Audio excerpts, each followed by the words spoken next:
News P24 এর আজকের সর্বশেষ সংবাদে আপনাকে স্বাগত জানাচ্ছি। প্রথমেই জানিয়ে দেব সংবাদ শিরোনাম, পরে থাকবে এ নিয়ে বিস্তারিত আলোচনা। মেজর অবসরপ্রাপ্ত সিনহা হত্যাকাণ্ডের তদন্ত প্রতিবেদন প্রকাশ করার আহ্বান এমপি হারুনের। এছাড়া জানাবো মেজর অবসরপ্রাপ্ত সিনহা মোহাম্মদ রাশেদ খান হত্যাকাণ্ডের তদন্ত রিপোর্টে চাঞ্চল্যকর তথ্য। সিনহাকে হত্যার পর বাঁচার জন্য নেতা ধরে ওসি প্রদীপ এক মন্ত্রীর সঙ্গে যোগাযোগ করেছেন, জানাবো কে ছিল সেই মন্ত্রী। এছাড়া থাকছে সংসদে স্বাস্থ্যমন্ত্রীর ভুল উত্তর দিয়েছেন খেপেছেন বিএনপির এমপি হারুন। রয়েছে ইউএনও ওয়াহিদাকে হত্যা চেষ্টা চুরির জন্য ইউএনওর ওপর হামলা বিশ্বাসযোগ্য হয়নি বললেন মুক্তিযুদ্ধ বিষয়ক মন্ত্রী আকাম মোজাম্মেল হক। এছাড়া থাকছে নারায়ণগঞ্জে মসজিদে বিস্ফোরণ, দগ্ধ বাকি 9 জনের অবস্থায় সংকটাপন্ন। আরও জানাবো দীর্ঘদিন পর সাগররণী হত্যা মামলায় চাঞ্চল্যকর তথ্য, প্রতিবেদন দাখিল পেছালো 74 বার। এবং সবশেষে জানাবো প্রাথমিক বিদ্যালয় খোলার নির্দেশনা দেয়নি মন্ত্রণালয়। সবগুলো খবর পেতে ভিডিওটি শেষ পর্যন্ত দেখুন। প্রতি মুহূর্তের আপডেট নিউজ পেতে চ্যানেলটি সাবস্ক্রাইব করে সাথেই থাকুন। এবারে বিস্তারিত। স্বরাষ্ট্র মন্ত্রণালয়ে জমা দেওয়া বাংলাদেশ সেনাবাহিনীর মেজর অবসরপ্রাপ্ত সিনহা মোহাম্মদ রাশেদ খান হত্যাকাণ্ডের তদন্ত প্রতিবেদন গণমাধ্যমে প্রকাশের দাবি জানিয়েছেন বিএনপি দলীয় সংসদ সদস্য হারুনুর রশিদ। মঙ্গলবার দুপুরে জাতীয় সংসদ ভবনে উপস্থিত সাংবাদিকদের তিনি এ দাবি জানান। এ সময় বিএনপির দলীয় অপর 2 সংসদ সদস্য মোশাররফ হোসেন এবং আমিনুল ইসলামও উপস্থিত ছিলেন। হারুনুর রশিদ এমপি বলেন, সরকার একটি উচ্চ পর্যায়ের তদন্ত কমিটি গঠন করেছিল। সেই কমিটি সোমবার স্বরাষ্ট্র মন্ত্রণালয়ে একটি প্রতিবেদন দাখিল করেছে। আপনাদের সংবাদ মাধ্যম সূত্রে যে তথ্যগুলো জানতে পেরেছি সেটি আমাদের খুব উদ্বিগ্ন করেছে, কারণ এমন একটি গুরুত্বপূর্ণ কমিটির ক্ষেত্রে যে তথ্য আমরা পেয়েছি, আমরা আশা করব এর পূর্ণাঙ্গ তথ্য মিডিয়ায় প্রকাশিত হোক। তিনি আরও বলেন, এতে জনগণ আরও পরিষ্কার হবে। তদন্ত কমিটি কি কাজ করেছে সে বিষয়টি আমাদেরও জানা দরকার। সিনহা মোহাম্মদ রাশেদ খান কেন হত্যাকাণ্ডের শিকার হয়েছেন, এর উদ্দেশ্য কি ছিল, কেন তাকে হত্যা করা হয়েছে, এই কারণগুলো নিশ্চয়ই আমরা এই তদন্ত কমিটির প্রতিবেদনের মাধ্যমে জানতে পারব। তারপর আমরা এই বিষয়ে আমাদের মন্তব্য করতে পারব। হারুন বলেন, আমি মনে করি এই হত্যাকাণ্ড গোটা রাষ্ট্রের ভিত্তিকে নাড়া দিয়েছে। বিচার বহির্ভূত হত্যাকাণ্ড আজকে মহিরু আকার ধারণ করেছে এবং আইন শৃঙ্খলা বাহিনীর পরিচয়ে এদেশের নাগরিকদের উপর্যুপরি হত্যা করা হচ্ছে। এরপর বিভিন্ন গল্প বানানো হচ্ছে, যা নিয়ে সত্যিই আমরা উদ্বিগ্ন। এখানে সাংবাদিক, শিক্ষক সহ বিভিন্ন মানুষ বিচার বহির্ভূত হত্যাকাণ্ডের শিকার হয়েছে। গুম এবং বিচার বহির্ভূত হত্যাকাণ্ডের বিষয়ে জাতিসংঘ যে সনদ তৈরি করেছে সেখানে বাংলাদেশ ওই আইনে এখনও স্বাক্ষর করেনি। তাহলে কি আমি ধরে নেব সরকার বিচার বহির্ভূত হত্যাকাণ্ড প্রলম্বিত করতে চায়? প্রসঙ্গত, গত 31শে জুলাই দেশে বিচার বহির্ভূত হত্যার শিকার হয়েছেন সেনাবাহিনীর অবসরপ্রাপ্ত মেজর সিনহা। তার মৃত্যুকে কেন্দ্র করে তার পরিবার আদালতে মামলা দায়ের করেছে, তা এখনও বিচারাধীন। মামলার প্রধান 3 আসামি বাহারছড়া তদন্ত কেন্দ্রের প্রধান পরিদর্শক লিয়াকত আলী, টেকনাফ থানার সাবেক ওসি প্রদীপ কুমার দাস এবং এসআই নন্দদুলাল রক্ষিত। এদিকে মেজর অবসরপ্রাপ্ত সিনহা মোহাম্মদ রাশেদ খান হত্যার তদন্ত রিপোর্টে চাঞ্চল্যকর তথ্য। সিনহাকে হত্যার পর বাঁচার জন্য নেতা ধরে ওসি প্রদীপ এক মন্ত্রীর সঙ্গে যোগাযোগের চেষ্টাও চালান।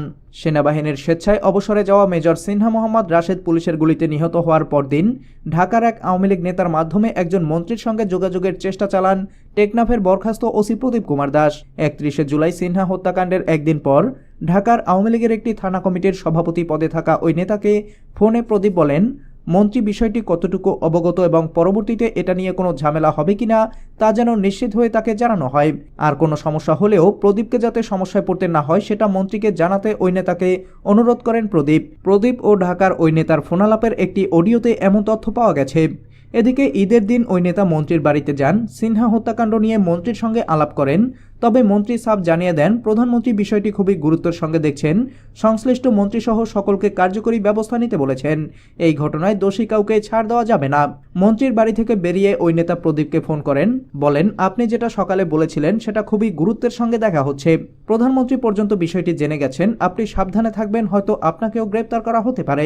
উত্তরে প্রদীপ বলেন, আমি তো কিছুই করিনি, সব তো অফিসাররা করেছে। এ সময় বারবারই আওয়ামী লীগের ওই নেতা প্রদীপকে সাবধানে থাকতে বলেন। পরে তিনি মোবাইল সংযোগ বিচ্ছিন্ন করে দেন। গত 31শে জুলাই রাতে টেকনাফের পাহাড়ে ভিডিও চিত্র ধারণ করে কক্সবাজার মেরিন ড্রাইভ দিয়ে হিমছড়ি এলাকার নীলিমা রিসোর্টে ফেরার পথে শামলাপুর তল্লাশি চৌকিতে পুলিশের গুলিতে নিহত হন মেজর অবসরপ্রাপ্ত সিনহা মোহাম্মদ রাশেদ খান। এই ঘটনায় টেকনাফ থানার ওসি সহ 9 জনের বিরুদ্ধে আদালতে মামলা করেন নিহতের বোন। পুলিশের গুলিতে নিহত মেজর অবসরপ্রাপ্ত সিনহা মোহাম্মদ রাশেদের গাড়িতে কোনো মাদকদ্রব্য ছিল না। হত্যাকাণ্ডের পর বিষয়টি ভিন্ন দিকে নিতে টেকনাফ থানার সাবেক ওসি প্রদীপ কুমার দাস ও বাহারছড়া ক্যাম্পের ইনচার্জ পরিদর্শক লিয়াকত আলী সিনহার গাড়িতে মাদক রাখেন, আর এসব মাদক থানা থেকে আনান ওসি প্রদীপ। এছাড়া সিনহার গাড়িতে থাকা সিফাতকে গ্রেপ্তারের পর আরেক সহযোগী শিবটাকে ধরতে নীলিমা রিসোর্টে অভিযান চালায় পুলিশ। এ সময় 2 বোতল ভদকা, 3 বোতল ভ্যাট 69, 1 পুরিয়া গাঁজা ও পানির বোতলে 1 লিটার দেশীয় মদ উদ্ধার দেখিয়ে মামলা করে পুলিশ। এখানেও মাদক উদ্ধারের বিষয়টি সাজান প্রদীপ ও লিয়াকত। একটি গোয়েন্দা সংস্থার দীর্ঘদিন তদন্তে এমন তথ্য পেয়েছে। তারা বলছে, গাড়িতে মাদক দিয়ে সিনহা হত্যার বিষয়টি ভিন্ন দিকে নেওয়ার চেষ্টা করেন টেকনাফ থানার সাবেক ওসি প্রদীপ কুমার ও বাহারছড়া ক্যাম্পের ইনচার্জ পরিদর্শক লিয়াকত আলী। ঘটনার দিন রাতে এপিবিএনের চেকপোস্টে যখন সিনহাকে থামানো হয়, তার আগে থেকেই চেকপোস্টের কাছে সাদা পোশাকে উপস্থিত ছিলেন বাহারছড়া ক্যাম্পের ইনচার্জ ইন্সপেক্টর লিয়াকত আলী ও এসআই নন্দলাল রক্ষিত। এপিবিএনের একজন সদস্য চেকপোস্টে মেজর সিনহার সিলভার রঙের প্রাইভেট কারটি থামানোর সংকেত দেন। কারটি একটু এগিয়ে গিয়ে থামে। কাছে যান এপিবিএনের ওই সদস্য। পরিচয় জানতে চাইলে সিনহা নিজেকে সেনাবাহিনীর সাবেক মেজর পরিচয় দেন। এ সময় তিনি মেজর সিনহাকে চলে যেতে বলেন। হঠাৎই পরিদর্শক লিয়াকত দৌড়ে এসে গাড়ির চালকের আসনে থাকা ব্যক্তির পরিচয় জানতে চান। ইংরেজিতে নিজেকে সেনাবাহিনীর সাবেক কর্মকর্তা পরিচয় দেন মেজর সিনহা। এরপরই প্রাইভেট কার থেকে প্রথমে নামানো হয় সিনহার ভিডিও ধারণের সহযোগী সিফাতকে। সঙ্গে সঙ্গে তাকে থাপ্পড় দেওয়া হয় এবং জাপটে ধরে মাটিতে ফেলে দেওয়া হয়। এই ঘটনা দেখে সিনহা চালকের আসন থেকে দরজা খুলে বেরিয়ে আসেন। এ সময় সিনহাকে হাত উঁচু করতে বলে দূর থেকে পরপর 2টি গুলি করেন ইন্সপেক্টর লিয়াকত। সিনহার লাইসেন্স করা পিস্তল তখন গাড়িতেই ছিল। এরপর কাছে এসে আরও 2টি গুলি করেন পরিদর্শক লিয়াকত। এরপর সঙ্গে সঙ্গে মহাসড়কেই লুটিয়ে পড়েন মেজর সিনহা। পরে ঘটনাস্থলে এসে ওসি প্রদীপ অট্টহাসি দিয়ে গুলিবিদ্ধ সিনহার বুকের বাম পাশে পা দিয়ে আঘাত করেন। এরপর পা দিয়ে গলা চেপে ধরেন। এদিকে সংসদের স্বাস্থ্যমন্ত্রীর ভুল উত্তর খেপেছেন বিএনপি এমপি হারুন। মেডিকেলে ভর্তি পরীক্ষার প্রশ্ন ফাঁসের বিষয়ে স্বাস্থ্যমন্ত্রী জাহিদ মালেক জাতীয় সংসদে সঠিক উত্তর দেননি বলে অভিযোগ করেছেন বিএনপি দলীয় সংসদ সদস্য হারুনুর রশিদ। এ সময় জাতীয় সংসদে প্রশ্নোত্তর পর্বের জন্য জমা দেওয়া প্রশ্ন পরিবর্তনের অভিযোগও করেন তিনি। অভিযোগ দুটি করে তিনি স্পিকার শিরীন শারমিন চৌধুরীর কাছে এর প্রতিকার চান। জাতীয় সংসদে এ অভিযোগ করেন চাঁপাইনবাবগঞ্জ 3 আসনের সংসদ সদস্য হারুনুর রশিদ। স্পিকারের উদ্দেশ্যে এ সময় কার্যপ্রণালী বিধির 308 বিধির কথা উল্লেখ করে হারুন বলেন, আমরা কষ্ট করে সংসদে প্রশ্ন জমা দেই, তার আলোকে আপনি ক্ষমতা বলে যেগুলো গ্রহণ করেন মাননীয় মন্ত্রীরা তার উত্তর দিয়ে থাকেন। আমরা যেভাবে প্রশ্নটা জমা দেই হুবহু সেইভাবে আসা উচিত। আপনি গ্রহণ না করতে পারেন, কিন্তু আপনার মতো করে তো পরিবর্তন করতে পারবেন না। এই বিষয়টি দৃষ্টিতে আনতে চাই।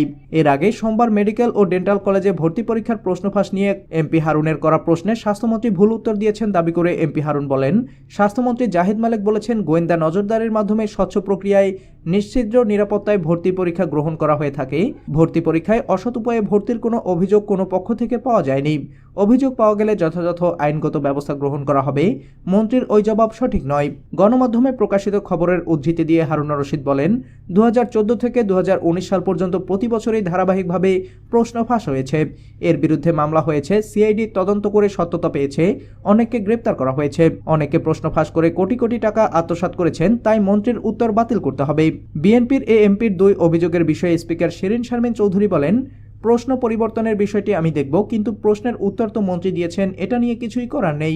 এদিকে ইউএনও ওয়াহিদাকে হত্যা চেষ্টা চুরির জন্য ইউএনওর উপর হামলা বিশ্বাসযোগ্য হয়নি বললেন মুক্তিযুদ্ধ বিষয়ক মন্ত্রী আকম মোজাম্মেল হক। দিনাজপুরের ঘোড়াঘাটের উপজেলা নির্বাহী কর্মকর্তা ইউএনও ওয়াহিদা খানমের উপর হামলার পেছনে চুরির ঘটনা বিশ্বাসযোগ্য হয়নি।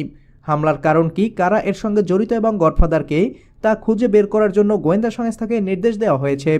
আইন শৃঙ্খলা সংক্রান্ত মন্ত্রিসভা কমিটির সভাপতি ও মুক্তিযুদ্ধ বিষয়ক মন্ত্রী আকম মোজাম্মেল হক মঙ্গলবার সাংবাদিকদের এসব তথ্য জানিয়েছেন। এর আগে স্বরাষ্ট্র মন্ত্রণালয়ে আইন শৃঙ্খলা সংক্রান্ত মন্ত্রিসভা কমিটির বৈঠক হয়। মন্ত্রী আকম মোজাম্মেল হক বলেন, ইউএনওর বাসায় চুরির ঘটনা মানুষের কাছে বিশ্বাসযোগ্য হয়নি। কী কারণে তার উপর হামলা হয়েছে তা আরও তদন্তের জন্য গোয়েন্দা সংস্থাকে নির্দেশ দেওয়া হয়েছে। আকম মোজাম্মেল হক আরও বলেন, ইতিমধ্যে ইউএনওদের নিরাপত্তায় পুলিশ মোতায়েন করা হয়েছে। এখন থেকে পুরো উপজেলা কমপ্লেক্স সিসিটিভির আওতায় আনা হবে। সেখানে সারা রাত পাহারাদার থাকবেন। গত বুধবার রাতে ঘোড়াঘাট উপজেলা পরিষদ ক্যাম্পাসে ভেন্টিলেটর ভেঙে সরকারি বাসায় ঢুকে ইউএনও ওয়াহিদা খানম ও তার বাবা ওমর আলীর উপর হামলা করা হয়। তারা দুজনেই গুরুতর আহত হয়ে এখন চিকিৎসাধীন। এদিকে নারায়ণগঞ্জে মসজিদে বিস্ফোরণ, দগ্ধ বাকি 9 জনের অবস্থায় সংকটাপন্ন। নারায়ণগঞ্জে মসজিদে বিস্ফোরণে দগ্ধ যে 9 জন এখনও ঢাকার শেখ হাসিনা জাতীয় বার্ন ও প্লাস্টিক সার্জারি ইনস্টিটিউটে চিকিৎসাধীন, তাদের সবাই এখনও সংকটাপন্ন। এর আগে 7 জন আইসিইউতে থাকলেও বাইরে থাকা 2 জনের শারীরিক অবস্থার অবনতি হওয়ায় মঙ্গলবার তাদেরও আইসিইউতে নেওয়া হয়। ইনস্টিটিউটের আবাসিক সার্জন পার্থ শঙ্কর পাল সাংবাদিকদের বলেন, আইসিইউতে ভর্তি 9 জনের অবস্থায় সংকটাপন্ন। তাদের সবার শ্বাসনালী পুড়ে গেছে। আহতরা সবাই বিভিন্ন জেলার হলেও তারা শিল্পনগরী নারায়ণগঞ্জে থাকতেন। এদের প্রায় সবাই নিম্ন আয়ের মানুষ। গত শুক্রবার রাতে নারায়ণগঞ্জের ফতুল্লায় পশ্চিমতলা এলাকার বাইতুস সালাত জামে মসজিদে বিস্ফোরণে দগ্ধ 37 জনকে শেখ হাসিনা জাতীয় বার্ন ইনস্টিটিউটে আনা হয়েছিল। তার মধ্যে 27 জনের মৃত্যু ঘটেছে। গ্যাস পাইপলাইনের লিকেজ থেকে গ্যাস বদ্ধ ঘরে জমে এই বিস্ফোরণ ঘটেছে বলে ধারণা করা হচ্ছে। এদিকে সাগর রুনি হত্যা মামলার প্রতিবেদন দাখিল পেছাল 74 বার। সাংবাদিক দম্পতি সাগর সারোয়ার ও মেহেরুন রুনি হত্যা মামলার তদন্ত প্রতিবেদন দাখিলের সময় পিসিআই আগামী 14 অক্টোবর দিন ধার্য করেছেন আদালত। মঙ্গলবার এই মামলার তদন্ত প্রতিবেদন দাখিলের জন্য দিন ধার্য ছিল, কিন্তু এদিন মামলার তদন্ত সংস্থা র্যাব কোনো প্রতিবেদন দাখিল করেনি। এজন্য ঢাকা মহানগর হাকিম মিল্লাত হোসেন প্রতিবেদন দাখিলের জন্য নতুন এদিন ধার্য করেন। এ নিয়ে 74 বার প্রতিবেদন দাখিলের তারিখ পেছানো হলো। এর আগে গত 2 মার্চ আলোচিত এই হত্যা মামলার অগ্রগতি প্রতিবেদন হাইকোর্টে জমা দেয় র্যাব। প্রতিবেদনে বলা হয়, এই হত্যাকাণ্ডে 2 জন অপরিচিত পুরুষ জড়িত ছিলেন। সাগর রুনির ব্যবহৃত কাপড়ের সঙ্গে তাদের ডিএনএর মিল পাওয়া গেছে। 2012 সালের 10 ফেব্রুয়ারি রাতে রাজধানীর পশ্চিম রাজাবাজারে ভাড়া বাসায় খুন হন মাছরাঙা টেলিভিশনের বার্তা সম্পাদক সাগর সারোয়ার এবং এটিএন বাংলার জ্যেষ্ঠ প্রতিবেদক মেহেরুন রুনি। 2 জনকে ছুরিকাঘাতে হত্যা করা হয়। পরদিন ভোরে তাদের ক্ষতবিক্ষত লাশ উদ্ধার করা হয়। হত্যাকাণ্ডের পরপরই কারণ অনুসন্ধান করে খুনিদের শাস্তি দিতে সেই সময়ের স্বরাষ্ট্রমন্ত্রী সময় নিয়েছিলেন 48 ঘন্টা। কিন্তু 8 বছরেও কয়েক দফা তদন্ত কর্মকর্তা পরিবর্তন করা হলেও কোনো আলোর দেখা মেলেনি। এদিকে প্রাথমিক বিদ্যালয় খোলার নির্দেশনা দেয়নি মন্ত্রণালয়। প্রাথমিক বিদ্যালয় খোলার কোনো নির্দেশনা মন্ত্রণালয় থেকে দেওয়া হয়নি। করোনা পরিস্থিতি পার হওয়ার পর পুনরায় স্কুল চালুর জন্য জনস্বাস্থ্য ও স্বাস্থ্যবিধি সংক্রান্ত যেসব নিয়ম মানতে হবে সে বিষয়ে একটি নির্দেশনা জারি করেছে প্রাথমিক ও গণশিক্ষা মন্ত্রণালয়। কিছু অনলাইনে স্কুল খোলার নির্দেশনা জারি নিয়ে সংবাদ প্রকাশের বিষয়ে প্রাথমিক ও গণশিক্ষা মন্ত্রণালয়ের সিনিয়র সচিব মোহাম্মদ আকরাম আল হাসান মঙ্গলবার বিকেলে বলেন, প্রাথমিক বিদ্যালয় খুলে দেওয়ার কোনো নির্দেশনা কাউকে দেওয়া হয়নি। আমরা প্রাথমিক শিক্ষা অধিদপ্তরের মহাপরিচালককে নির্দেশ দিয়েছি, স্কুল খোলার জন্য প্রস্তুতির যে নির্দেশিকাসমূহ অনুমোদন দিয়েছি তা বিদ্যালয় পর্যন্ত সরবরাহ করে সবাইকে অবহিত করতে, একই সঙ্গে সচেতনতা তৈরির জন্য পোস্টার ও লিফলেটের ব্যবস্থা করতে বলেছি। তিনি বলেন, যখনই খুলে দেওয়া হোক না কেন বিশ্ব স্বাস্থ্য সংস্থা সহ আন্তর্জাতিক সংস্থাগুলোর শর্ত প্রতিপালন করে বিদ্যালয় খুলে দেওয়ার জন্য একটি নির্দেশিকা তৈরি করছে প্রাথমিক ও গণশিক্ষা মন্ত্রণালয়। এতে পরিকল্পনা নেওয়া হয়েছে, আগের মতো আর প্রতিদিন প্রতিটি বিষয়ের ক্লাস নেওয়া হবে না, রুটিন সংকুচিত করা হবে। স্কুলে ঢুকেই সব শিশুকে হাত ধুতে হবে, স্কুল মাঠে খেলাধুলা সীমিত করা হবে।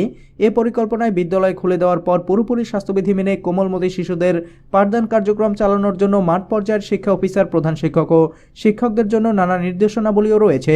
এতে বিদ্যালয়ের পরিষ্কার পরিচ্ছন্নতা, শিশু স্বাস্থ্য ও করোনা প্রতিরোধমূলক নানা নির্দেশনা দেওয়া হয়েছে।